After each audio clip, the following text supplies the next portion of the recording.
2 meeting, talking about semester 2.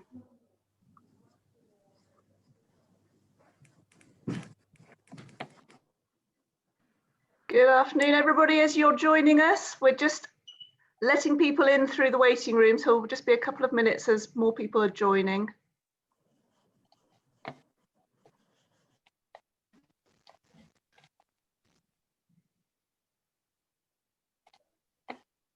So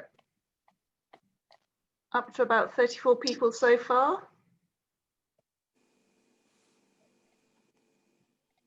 And they're flooding in.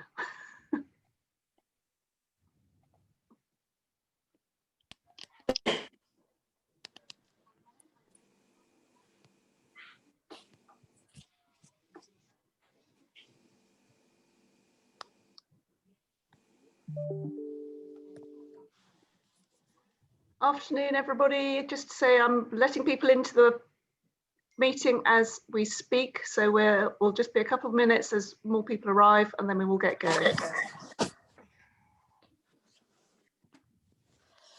I need a cup of tea. That's a good idea. Whoever said I want a cup of tea, that's a really good idea. I'll have one if you could send one up as well, thank you. Milk, no sugar, thank you. No problem, it's on its way.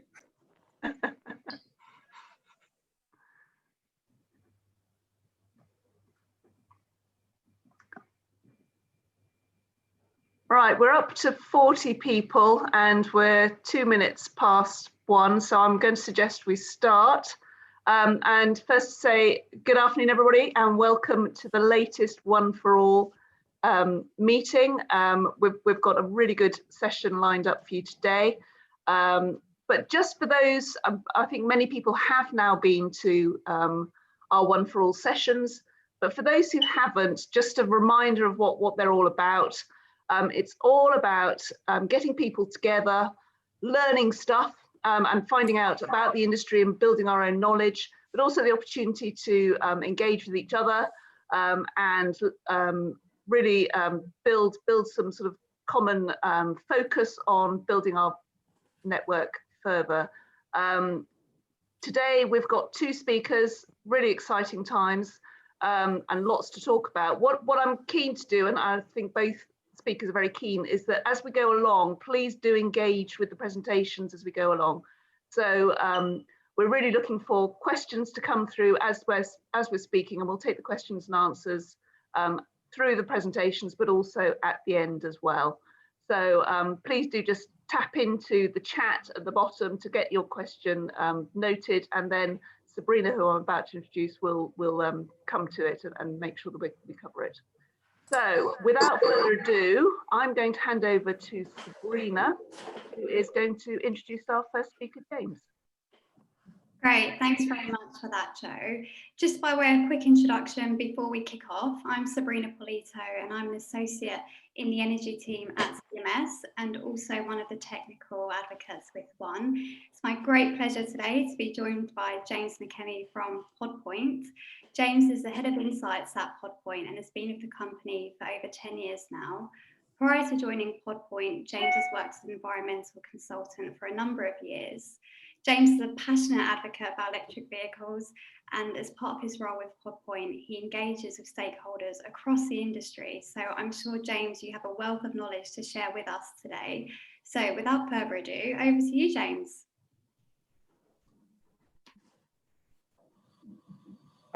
Fantastic. Thank you very much indeed for that introduction. You gave me a little bit too much time. It'll be 10 years in February, but otherwise broadly okay, and I'll leave others to judge whether I've got useful knowledge. Let's quickly share my screen. The thing to say is it's a true honour to be here, given the nature of the group, of course. Real pleasure to be invited, so thank you very much indeed. I will keep this fairly upbeat and pacey, and as was said up front, I really welcome questions, please, and interaction, because I've got a narrative to get through. I've got a narrative to get through here, which is a bit of a guess of the stuff that might be interesting, but you may have questions that you really want to know the answer to, and the best way for me to know that is ask me. Right, great stuff. Pod Point, a little bit of background on ourselves. So we're very much a mission-driven business. Mission is travel shouldn't damage the earth, and in order to do that, we're enabling the mass adoption of electric vehicles. Our CEO is still our founder, who this is his second venture. His first was a supercar club, where city boys pay 10 grand a year for their membership to his pool of Lamborghinis and Ferraris and all that sort of stuff. So the other end of the carbon scale, sold out of that and thought, well, that kind of worked, but I'd rather do something that had a lasting meaning in the world. Very much an automotive guy, he knew people in that industry, and knew electrification was going to be a thing. So he looked around and thought, can I do an electric car company? He thought, no, that seems very capitally intensive, not being able to do that. He looked at sustainable energy, which is very important. Obviously, if you're going to have the optimal benefits from electric vehicles, that seemed to be up and running. But in between, infrastructure really was looking like it needed some work in there. So that's where he dedicated himself. We're building a smart, easy-to-use network of charge points available everywhere in the park. A little bit of vanity, we do a lot of home charging, largely through our automotive partners, workplace charging through a bunch of others, and I think our highest profile team at the moment is Tesco, where we're rolling out free charging points to every Tesco, essentially large Tesco in the country. Right, enough about us. Now let's talk about electric vehicles themselves. Essentially, you get four kind of categories. Mild hybrids and hybrids on the left. We're not very interested in these because they don't have a plug socket on them. But essentially, you have a petrol drivetrain, like a conventional internal combustion engine, and you have an electric drivetrain, and you have a computer that optimizes for efficiency between the two. There is a small battery which is charged just through regenerative braking. So there's nothing coming from the mains or anything. This little battery is topped up by slowing down force effectively. A plug-in hybrid is exactly the same system, only this time you have a slightly larger battery and you can store a bit more electrical energy because you charge it. And that's where we start to show an interest. Range extender, these are starting to disappear a little bit. The Taxi is the only one available. This BMW i3, they made a variant. It's no longer available.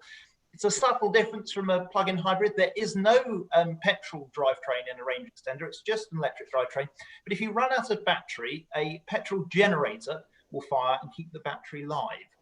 So subtle difference there. The Taxi, which you'll see all around London, they do about 70 miles on electric, and once you run out of that, a generator kicks in, and they'll keep you going for about 200-300 miles.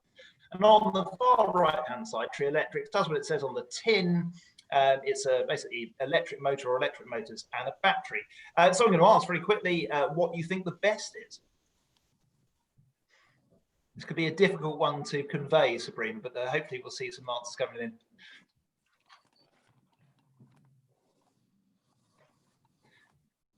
My immediate thoughts are pure EV, James. Well, you're quite right, Sabrina. Well done. What we're going for. To an extent, it's horses for courses. We've got some infrastructure challenges which make it difficult for some people to drive full battery electrics today, but we are solving those swiftly. But essentially, they're the fastest, most simple. There's about 100 times fewer moving parts in a full battery electric car than there are an internal combustion engine. They're super simple, they're super fantastic, and that's where we want to get to in the end, because that's how we're going to go zero emission. Good answer. Right, cool. When we look at the plug-in hybrids versus full battery electric, often called EV, we've got a bit of jargon here. I'll try to keep it on fairly low. The plug-in hybrid vehicles started the market a bit better than our green sort of, full battery electric cars. And I think because people have that backup of the petrol engine, they felt safer with those. And also the tax advantages were kind of the same for both, which was a big thing early in the market. Last year that flipped round, and actually the FEV started declining. We've seen a bit of a kick up on the FEVs, but we're starting to enter really a bit of an exponential curve on the full battery electric cars at the moment. And we are starting to see that now. So FEV, yeah, great, has a role, but it's a transitional technology. We are going towards full battery electric as soon as we can. Right, current state of the market, we've got 373,600 plug-in cars, allegedly. There's about 30 million cars on the road, 33 million, something like that. So we're roughly 1% of the vehicles on the road are plug-in. So we've got a long, long way to go here. There's 10,300 plug-in vans. That's way down. You'll notice there's a constraint on the supply of batteries, and they tend to head to cars first, which are higher margin products. We've got 205 plug-in models. That includes variants. It feels like a lot less, if I'm honest. That's sort of like there's 4 types of Nissan Leaf, etc. But there are a few out there, and there's 34,300 odd charging points. That's a lot more than there are petrol stations, something like 10 times, but also totally different. So that can sound like an exciting concept. It's kind of just an interesting factoid, really. In terms of uptake, so this is as a proportion of all new cars sold, it goes back to 2014 there. Recently, you can see we're really starting to kick on. This crazy jump here is because basically the entire car industry shut down during early coronavirus, apart from Tesla delivering direct. So we got some, more than half the vehicles sold at one point were full battery electric this year, but obviously that was a rather freakish situation. We're roughly at 10%, and there's no no two ways about this. We're really starting to see a rapid uptake now, which is very exciting. But why do circa 90% of people, on September's figures at least, still opt for a petrol or diesel vehicle of some description? Well, we think there are effectively 5 barriers which are preventing people from getting into electric vehicles. That is range, how far they go. To me, that's the first question you get from someone serious about changing from a petrol vehicle to an electric vehicle. How far can I actually drive in one of these things? Next up is the choice and the availability of a suitable electric car for them. Next up is concerns over performance. This is just one of several concerns in truth. Essentially, is it worth it? Are these cars any good? I don't want a milk float, all those sort of concerns. Cost of the vehicles can be quite high, and then concerns around charging and charging infrastructure. So one by one, we've been doing this deck for 2-3 years now in terms of these barriers. I feel they are still relevant, but we will see I've updated a few with some recent developments. So we go back to range. First thing to look at is real. The word real is important. In the early market, we were rather over-promising and under-delivering. These Nissan Leafs, they said 100 miles. Reality, you wouldn't want to drive it much more than 70, 80 unless you had a very long downhill. It was largely to do with the type of assessment that was used. It's called the NEDC, or the Northern European Driving Cycle. And it's the same system that Volkswagen were able to gain with their Dieselgate, etc. So you could train your vehicle to do the lab test very well and get some unrealistic figures. EV Twitter knows the NEDC as the not even damn close cycle. We now use WLTP, which is World Harmonized Whatever Test Protocol. It's all right. It's still a little bit generous. The US one is better. And if you ever go to our website, we use our own sort of confidence range, which is on each of those. Anyway, next thing is 200. 200 miles for us is the point where people say, right, if you can do real 200 miles range in all conditions, then I'm pretty comfortable with not having a plug-in hybrid anymore, because essentially that's my entire life. Right, in the area in which you live in the country, particularly say you've got a home charger or a charger at work, you leave home or work with 200 miles, that's going to do what you need until you need to go miles beyond that for a very, very long journey. And at 200 miles, that's 4 hours of driving. And arguably 200 miles is the point where you've twinned the capacity of the car with the capacity of the human bladder.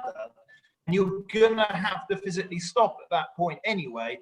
So the game is, can we charge you at that 200 point? It's a 20-minute stop, which is fairly natural.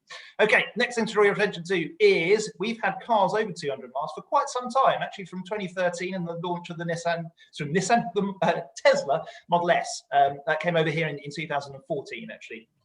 Otherwise, all the fairly modest vehicles at the bottom have all gone up and to the right. And as we move on, they've really gone up and to the right. Tesla are now at 400, but things like the Zoe and the Leaf, which started fairly modestly, are pushing towards this 200 thing. 200 is now sort of the benchmark, I think, for an acceptable BEV, unless you're targeting a specific small city car, something of that nature. And we're starting to see 250 starting to be quite common as well. And we're talking real world, so not a... this is not sort of only done in a lab in a vacuum. Really do go over 200, 250 miles. Let's say the Tesla Model S is now rated at 400, which is really very good, and actually almost as good as you'll get in a petrol car. Cool, right. Not enough choice in just a bit of indication. This came out of a report in 2018. It is so out of date now, it's quite staggering. We presented this to Volvo, who are owned by Geely. back about a year ago, and they alone, in terms of their plug-in models, are something like tripled on this graph. And just by way of indication, these are vehicles which have all come out as pure battery electrics in 2020 itself. Now, it's very true that there is still nowhere near the choice you have in petrol and diesel vehicles. And arguably, that's the #1 constraint today. We've got a lot more people who want electric vehicles than can find a suitable, affordable electric vehicle for them. But it is changing, and it's changing fast. And a lot of it's thanks to the likes of Tesla really coming to market, pushing the market forward. But certainly guys like the Volkswagen Group have made some very big investments. We're seeing some really exciting product coming forward from them, as well as some of the others. Cool. Right, next up, we're going to talk about performance. This is boys' toys type stuff. But I mentioned people are worried about moving to an electric car, particularly your petrol head types who love their V8s or whatever it is. And, you know, that I don't want a weak, puny car. And often it feels like, you know, this is an environmental improvement, and that often can be perceived as a bit of, I don't know, a tree-hugging self-sacrifice type thing. So what we're going to have now is a bit of a race between two cars. They're actually petrol cars. They are Alfa Romeo 4C, little two-seater Italian supercar, really, 0.4 seconds. But we've got a bit of a difference on our thing.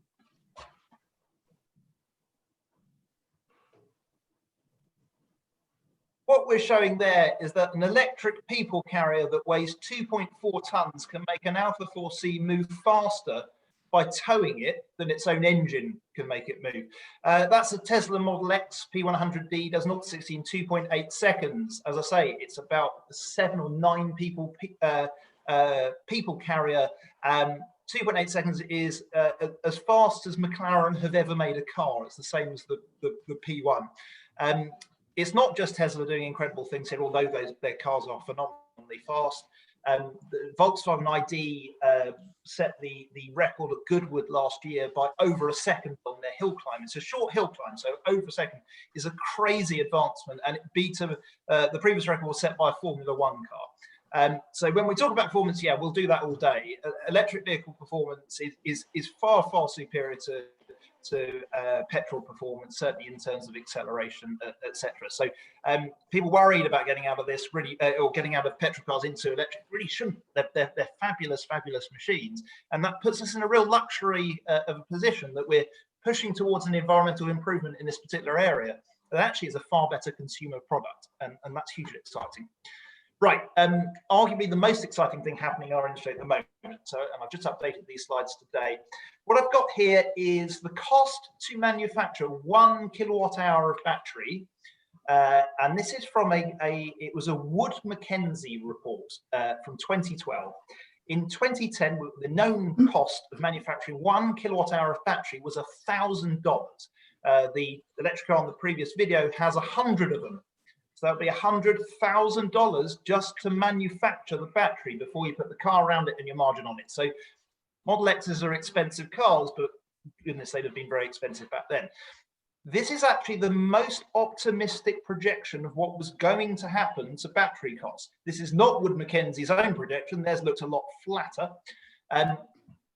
What we've seen in reality has outpaced that significantly. This is Bloomberg New Energy Finance, who track this regularly. The number we got most recently was, I think, $156 per kilowatt hour. Now, when we got through just over 200, that's a point where if you can find a like-for-like equivalent, so like a BMW 7 Series or equivalent Mercedes with a big Tesla Model S, the Tesla would be more expensive on day one. But after you've driven that for 3 years, actually you'll have saved money significantly. So your whole life cost of ownership's gone. But as individual consumers, I think it's list price often that we look at first, and it's around the $100 per kilowatt hour mark that we're going to hopefully tick through that. Bloomberg New Energy Finance are predicting that will happen in about 2022. So frighteningly soon. Actually, if you look at leading manufacturers' figures, they've been around something more aggressive for quite some time. Interestingly, though, I think this is now looking a little out of date because we had old Tesla and their battery day recently. By the way, Tesla used to tell you their numbers and say, we'll be at this point. They are now horrendously circumspect. This is absolute secret source, knowing how much your batteries cost. to the extent that they removed the details from that axis on their own graph, their own battery day. So they're talking about, that's the kind of projection we're talking about from about 2013. And they said, that's not fast enough. This is a very long presentation. If you really love this stuff, I recommend going for it. If you can stomach the idiosyncrasies of Elon Musk, they want to halve their cost to make by 2022.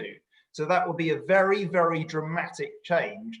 And essentially what that means is we're going to get to a point in a matter of months where it becomes the same cost to manufacture a high range electric vehicle as it would to manufacture an equivalent petrol car, even at the kind of entry level sort of thing. So Tesla want to release a $25,000 car in 2022. You're talking there, I guess, at about 18, 19,000 pounds. Tesla won't be at the budget, but you're getting towards that kind of 15,000 pound probably entry point. Well, what happens then? You know, we talked about really powerful, exciting cars, all those other benefits I've talked about, but it's going to be far cheaper. This progress won't stop. Once we go through parity, it carries on. Things get cheaper. Well, this is where we get a bit excitable. So people often will think about automotive change as kind of coexistence of technologies. We've got petrol and diesel, and we're used to those two coexisting. This is much more like, you know, Netflix blockbuster.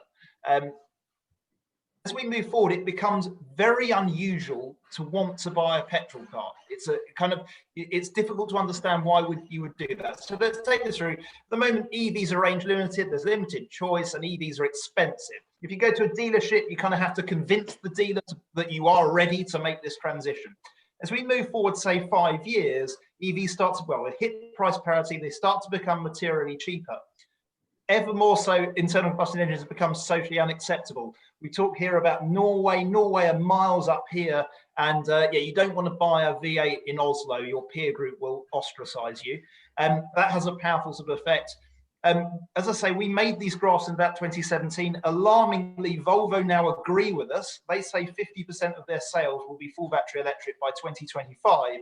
Volvo do not sell a full battery electric car yet. It is nearly 2021. They're about to release their first. They are projecting 50% sales by 2025, which is pretty impressive. Then we get interesting effects off the back end. The residual value of petrol cars starts to plummet. So as you get to the end of the 2025s, it probably becomes impossible. So if you get a new car, no one goes to a dealership and says, here's my wad of cash, give me a new car. They arrange a lease, usually through their company. A lease is essentially the total cost of a new car minus the residual value, so what you'll sell it back to them for, divided by, say, 36 months, plus the interest from whatever leasing company, and that's how they make their money. That residual value is going to start falling to zero because no one wants your petrol car by the time you get to sort of 2032, something like that. So we think that really closes out the back end of this loop on this one. But we are talking about a pretty spectacular disruption through the 2020s, and we are starting to see evidence of it today in terms of the rate of installations, etc. Right. There we go. Whoop. So I've talked to you about barriers, and I've told you why it's all going to be very exciting. I've actually left charging. So here's the most important thing I want to talk to you about: charging infrastructure. If you get this, you've got EVs, right? We know a little bit about charging infrastructure, hopefully.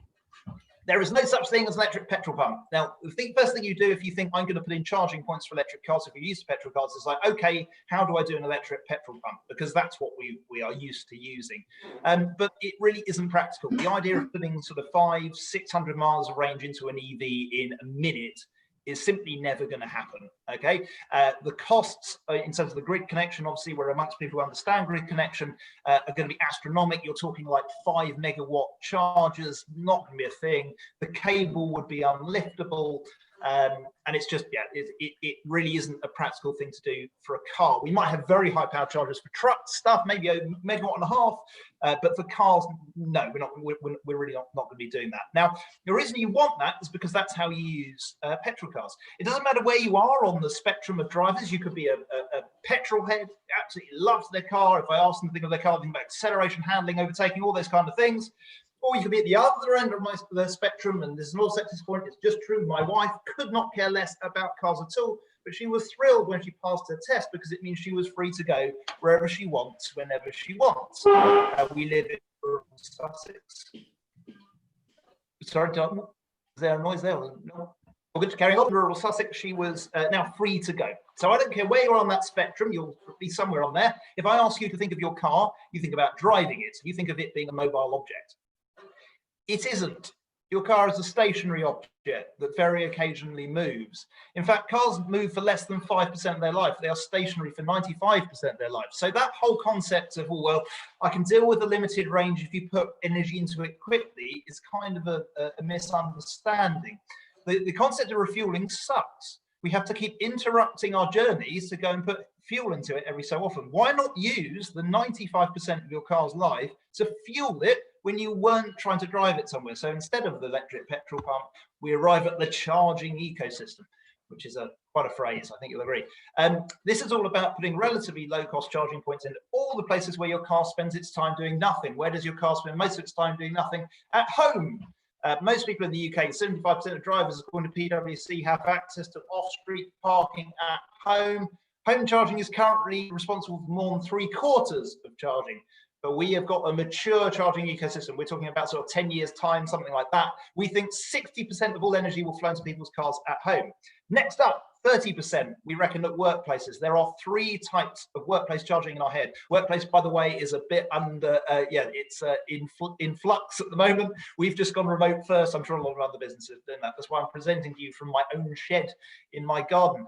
The first third of the people living the dream who can charge at home and charge at work. Then we've got the people who can't charge at home and their workplace charging, it does the bulk of their charging for them. And the third category is work fleet depot type applications. So think of vans staying in depot charging overnight.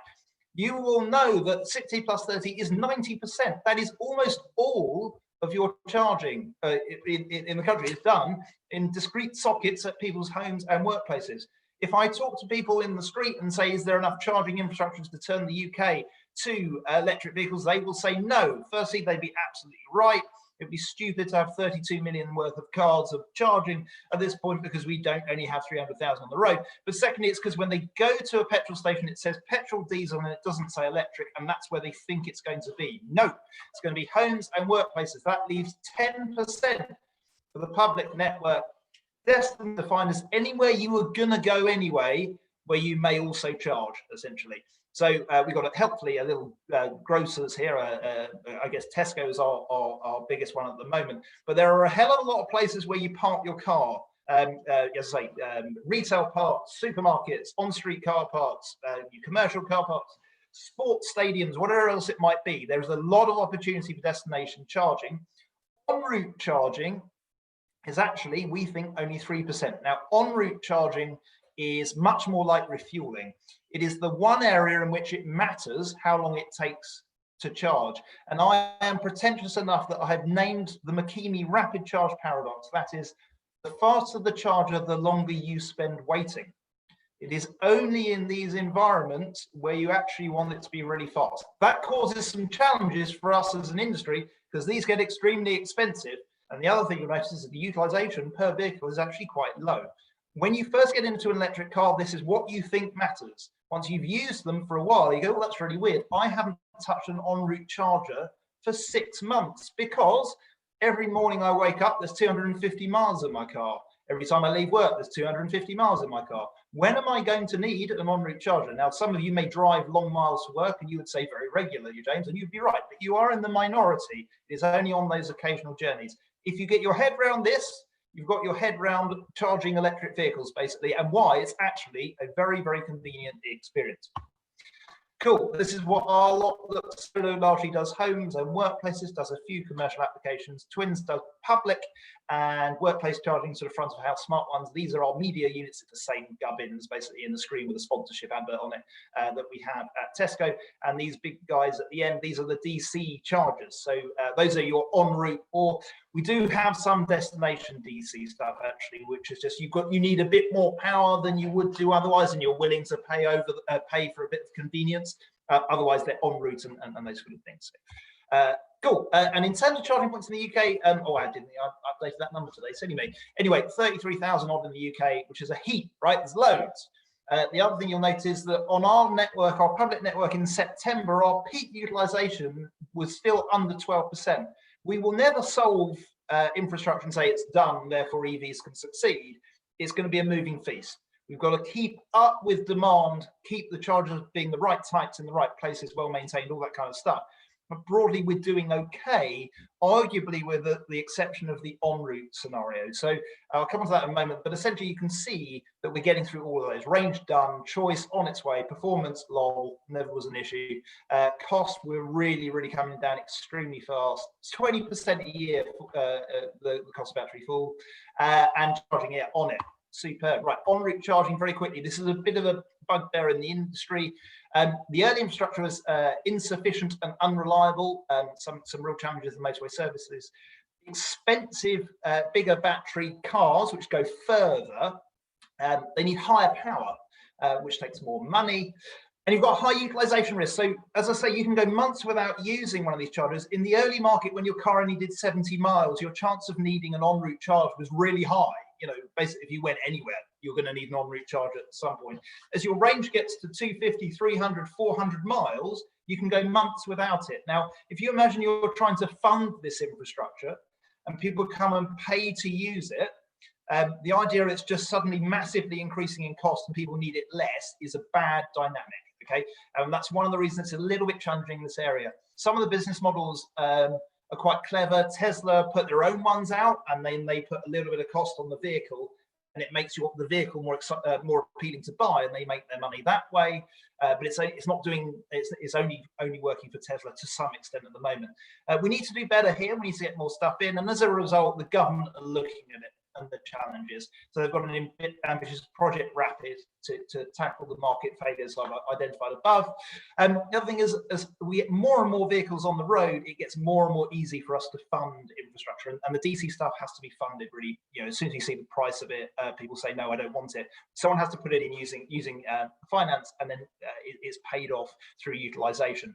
More EVs on the road, the easier it is to do that. You know, you may have utilization going down per vehicle, but if you're 100xing the number of vehicles on the road, then that can still work out. And we'll see an increase in provision as well. So just a few of us are actually out there putting a few more of these guys into the road. Okay, a bit on running costs, just very quickly.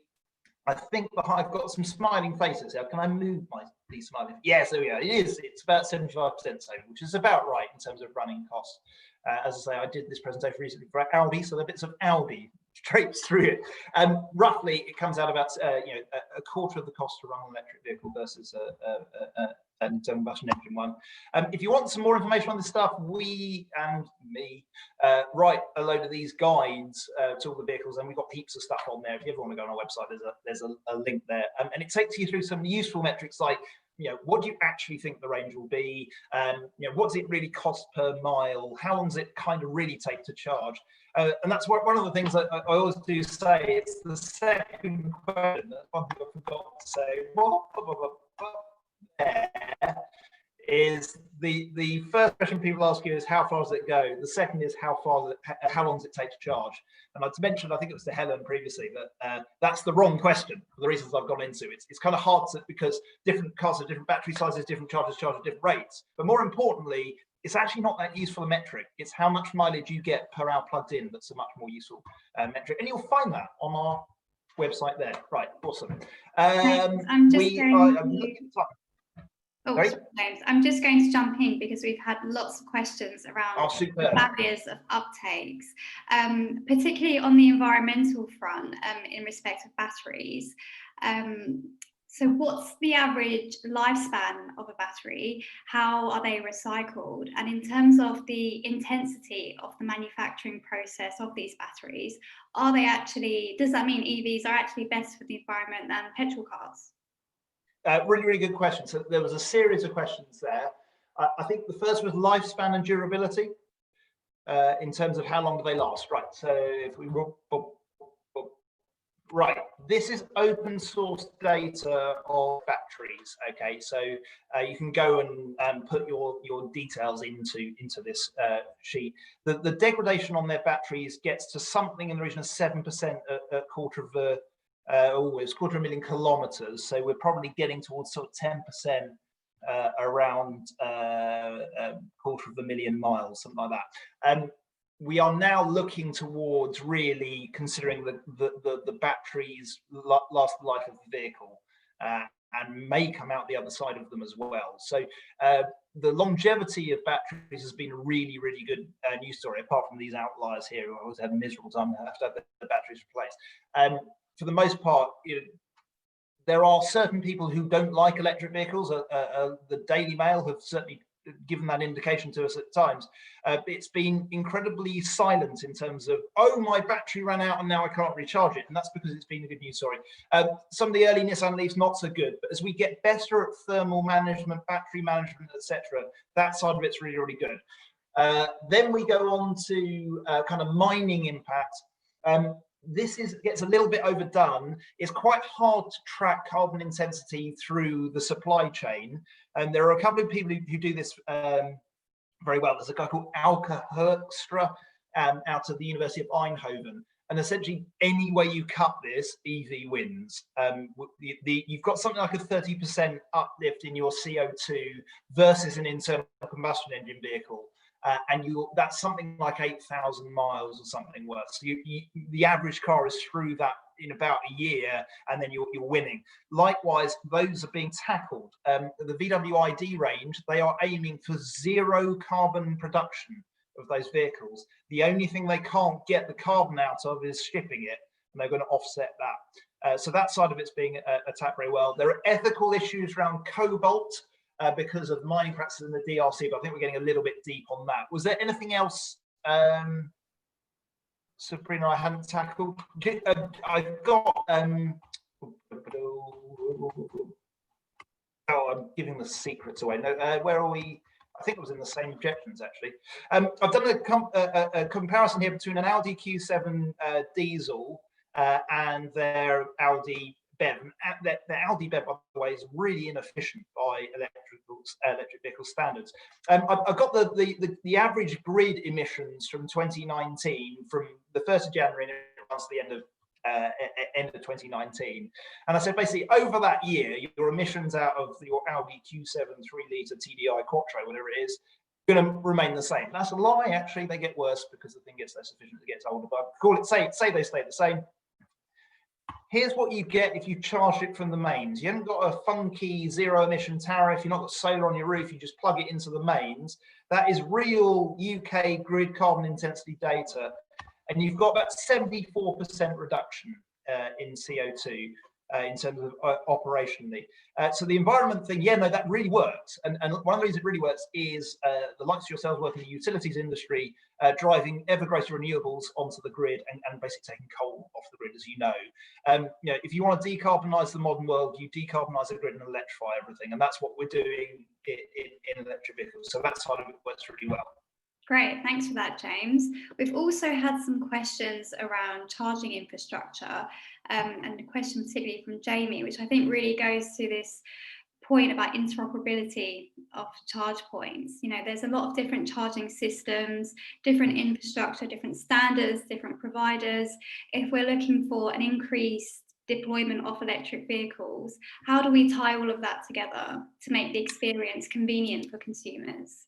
Now, I'm going to head back to the charging ecosystem where we can sort of just so we think that bit gets a little overdone, and I look after our sort of policy engagement with government, and on some of these things we probably want to maintain our own app and our own platform. So to some extent we're pushing a little bit against the interoperability. Interoperability, obviously, in terms of connectors and types of chargers, is absolutely kind of fundamental. I'm just going to show you now my phone.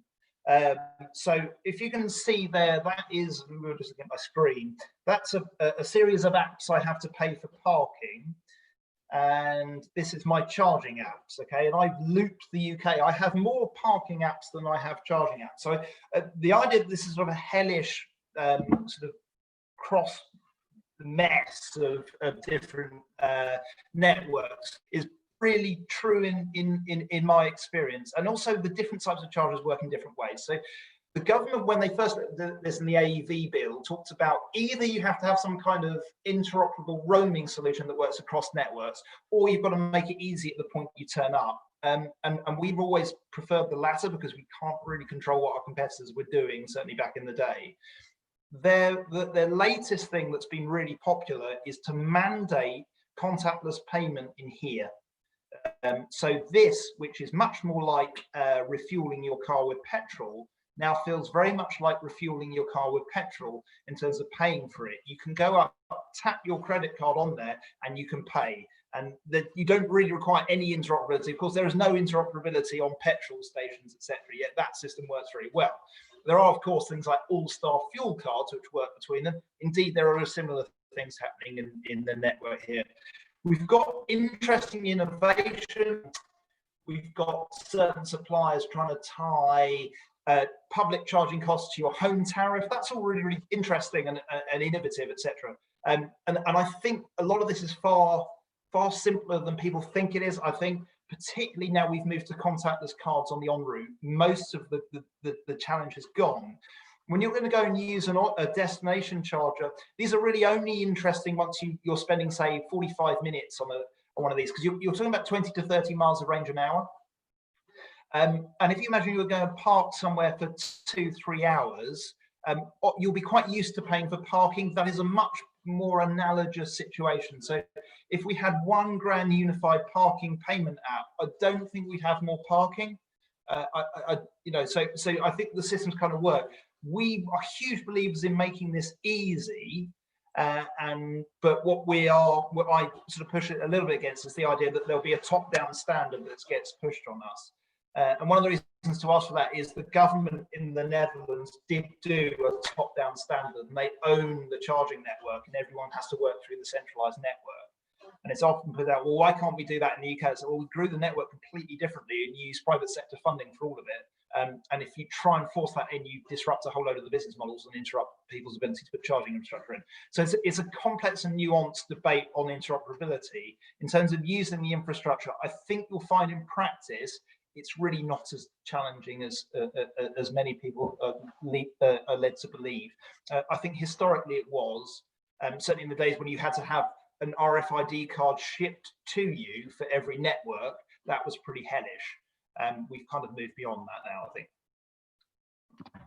Great, thanks, James. And I'm conscious of time, so just to get a few of these questions over to you. In terms of the services that will be needed to kind of facilitate the deployment of EVs, and I'm thinking particularly in terms of our energy systems, we're moving to a more smarter and a more flexible energy system in the UK. What would you like to see more of in terms of facilitating the growth in EVs? I'm thinking of smart charging and stuff like that. Hugely. I think I'll try and whiz through some real data on that. So we're massive believers in smart charging, and the alternative to smart charging or allied to it is V2G as well, so pulling power back out of your battery into the grid, etc. What would we like to see? We'd like to see it easier and cheaper to connect and upgrade supplies. That would make our lives easier, and we would like the development of market mechanisms which give the full value of flexibility and make that available to the customer at the end. We've got a few, particularly on the DNO and grid protection side. There's a bit you can do in terms of obviously time for use tariffs. We're seeing agile tariffs, things of that nature. But on the grid protection side, which I think is maybe the primary constraint for EVs. Super quickly, you'll be familiar with this idea. Midnight, we've got a big peak at 6, so early evening peak. Grid is sized basically for that. Now, what we want to see, I'm going to show you September data on the Pod Point network. You won't want to see anything that's matching that, and you definitely don't want to exacerbate that peak. Ouch. We kind of are. That is, as I say, all network. You'll see this is each one of these is a day of the week, again running midnight to midnight, and it's all network. So you see a big workplace charging peak here, but perhaps the most important bit is the home chargers, and that's the home chargers taken out. This peak here is 8 PM for us, but it definitely would exacerbate the 6 o'clock one. This is really interesting. This has grown and grown and grown. EV drivers are getting smarter, and they're starting to schedule their charge on the time of use tariffs to the evening. So something like half midnight is now a real kickoff point for us, to the point where it's almost the same peak as the sort of organic peak there.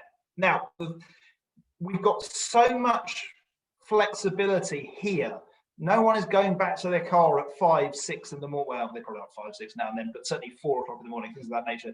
They are not moving their cars en masse. Most of the time, they're unplugging them around 8 o'clock. What we need to know is that if we were going to start moving people's charge around, that we won't materially annoy them when they get back to their cars. They'll still have charge them, etc. So we want to see that there's flexibility in the system. This is 17,000 Pod Point home chargers. And this is the same cohort of data in states. We have state A, unplugged, state B, which is plugged in and charging, and state C, which is plugged in, no longer charging or waiting to charge. And what you've got here is plugged in, charging, and either finished charging or waiting to charge. What you can see is the amount of flexibility in home charging is incredibly high. So most people on average charge every 3rd day. Average daily mileage is 22 miles. You need therefore sort of 65-ish miles of range. That's between 3 and 2 hours of charging. Most people are plugging in somewhere in the region of 7, 8 o'clock, and they're leaving somewhere in the region of 7 or 8 o'clock. You have a lot of time to shift that around. So we can bring the market mechanisms to the fore that can realize that value in a way that you can pass it back to the consumer. That is something that would be really, really powerful. And we are, engaging with DNOs and various other people trying to make that happen. Great, thanks very much for that, James. And I think we are at time now. I know you had lots more content in your slides, and we will make those available after this session. I'll also just point people to the Pod Point Electric Insights, where I know you've given an interview on EV. So, please do refer to that for lots more insight into the topic. I'm now going to hand over to Nivani from Google, who's going to tell us a bit more about some workshops that Google have to offer. But again, thank you so much for your session, James. It's been incredibly insightful.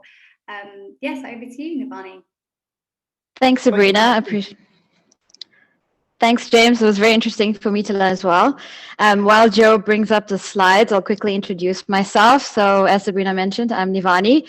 I work for Google Cloud UK marketing team, and I lead marketing for the manufacturing and industrial vertical, which includes utilities. Very excited to be here today to share a new program that we're collaborating with the Women Utilities Network on. So let me begin by posing a question to you, which I think most of you will relate to. Have you ever been in a situation, in a job interview, meeting, or even a social situation where you had to talk about your achievements? It's not easy, is it? So the founder of I'm Remarkable, who is a Googler named Anna Vayner, she realized that a few years ago, she was struggling to talk about her achievements, and she wasn't the only one. There were other female Googlers having the same issues. And she and a friend from Google started doing research and found out that this was a widespread problem, but something that could be done about it. So the I Am Remarkable program was created in 2015.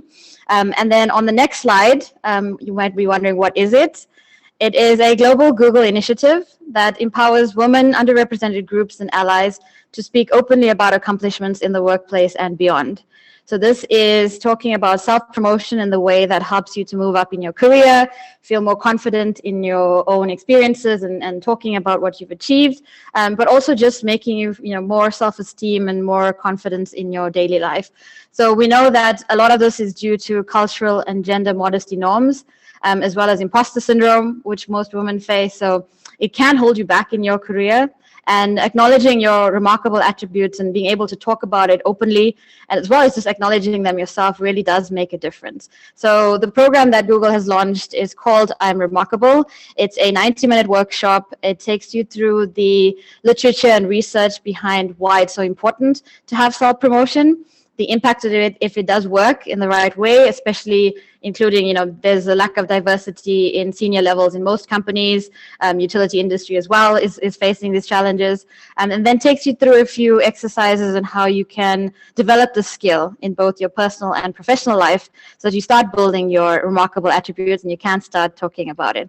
It also challenges what we grew up with in terms of our, perception of our self-promotion, which becomes society's perception around it, and makes you more comfortable to talk about it. On the next slide, you'll see that is quite a big impact to date. Over 140,000 people around the world have taken it so far, mostly women, but men and allies and other underrepresented groups are welcome as well. 10,000 workshops have been run in 130 plus countries. We've got 7,000 facilitators across the globe that have been trained, and we have around 800 companies who are actually running it within their companies as a part of a partnership with Google as well. If you're interested in learning more, it's g.co/IamRemarkable. There's videos there with participants who talk about how this has changed their life. For me personally, when it was first launched for Googlers to bring it to their offices, I was very excited about it, but I was a bit skeptical that, does something like this actually work? It's just 90 minutes. Some of these things are really deep-seated psychological challenges that we have because of this, what women face in society. And then I went through it. I started becoming a facilitator in my office and externally as well.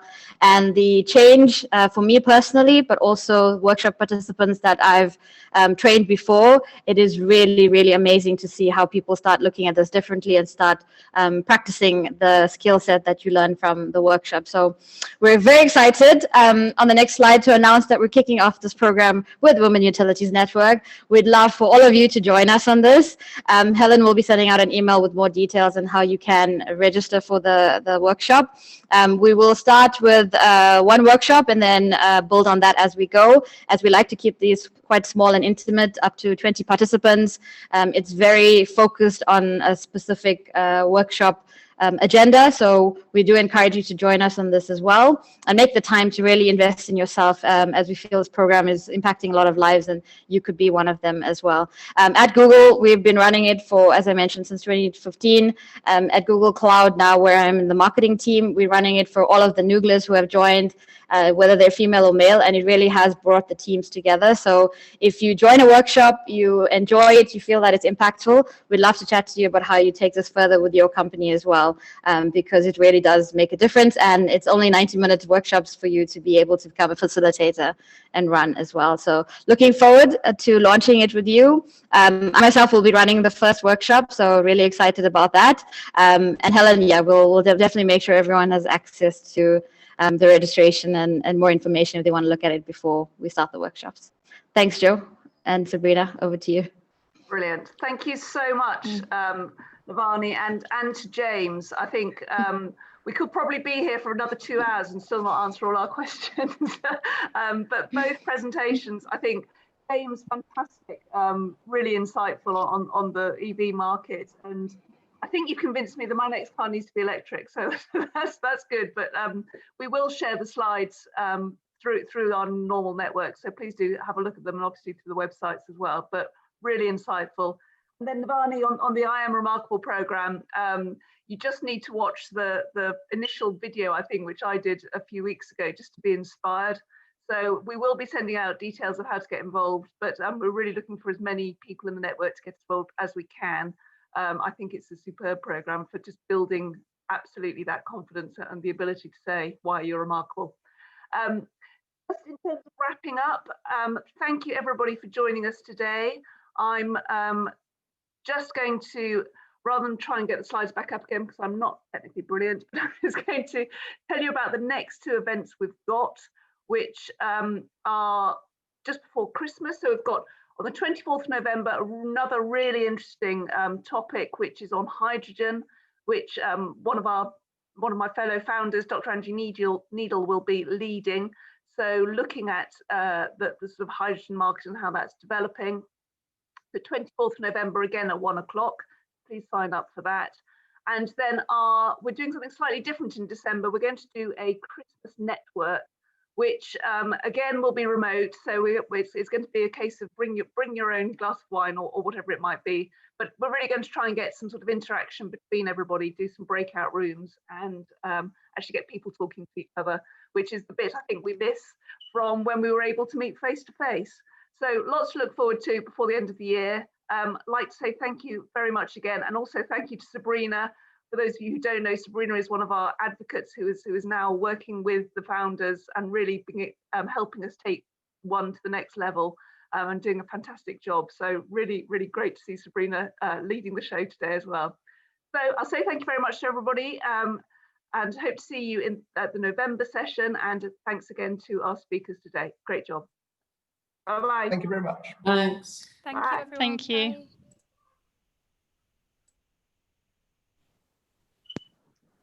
Thank you. Thank you. Bye. Bye.